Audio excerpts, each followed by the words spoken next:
Je tokrat hudič spremljal pustni sprevod v Radolc?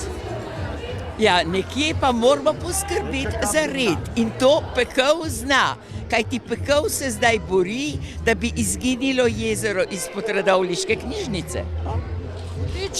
Hudič pred gostilno par let staril, se ni čuden, da ben not ne more. Po moje bi pa tele mlade dame povabile koga noter, če bi jim ugajal. Jaz mislim, da se te mlade dame bojijo hudičev. Jaz sem pa prepričana, da ne. Se mlade dame bojijo hudičev? Mlade dame čakajo volka. Volka čakajo? Volka. Kaj predstavlja tale mlada dama? Rdeča kapica, gre k babici, nese kosilo. Babici? Babici. Enemu drugemu. In kaj nese babici? Same dobrote. Kakšne dobrote? To je pa skrivnost. Sme biti skrivnost, saj volka še ni. Bo volk vse pojedel. Zdaj imamo novega župana v Radolc, tega pa nisem vedela. Zgodil se je politični udar, cel preobrat, tako da so zdaj izvolili mene. Ne bom garantiral, da so bile volitve povsem poštene, ampak zagotovo pa moj prid. Koliko je bilo letos maškar in kakšne so bile nagrade? Nagrade so bile bogate, ogromno lokalnih obrtnikov, lokalov in podobno je prispevalo k nagradam. Vsega skupaj je bilo 33 nagrad. Mask pa vidite, cel trg je bil poln, komaj smo se vsi stlačili, tako da je res zelo uspešen dogodek. Kakšna maska je bila zmagovalka, tista, ki je osvojila prvo mesto in kaj je dobila?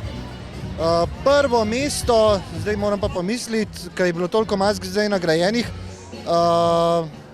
Mislim, da je bil Vlakec smrti na prvem mestu. So pa prejeli eno čudovito turistično presenečenje. Več pa ne smem povedati, ker obstaja sum na korupcijo. So se vam zdele letošnje maškare domiselne? Vsekakor.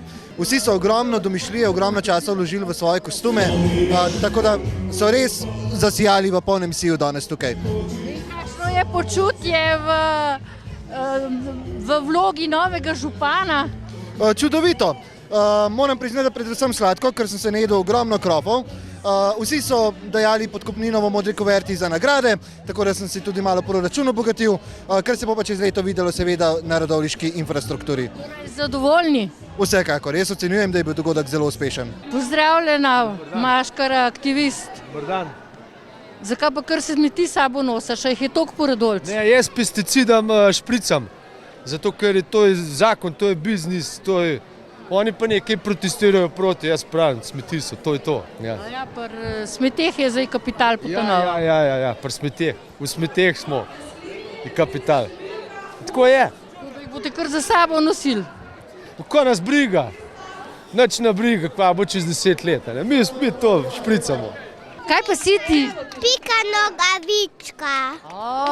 Kje si pa spoznala Piko Nogavičko? Iz telefona. A pa iz telefona? A knjigico tudi poznaš? Ja. Kako pa reče Pika Nogavička? Kroglice prelik, nikdar nočem biti velik. Naslednje naj pride še Odlično.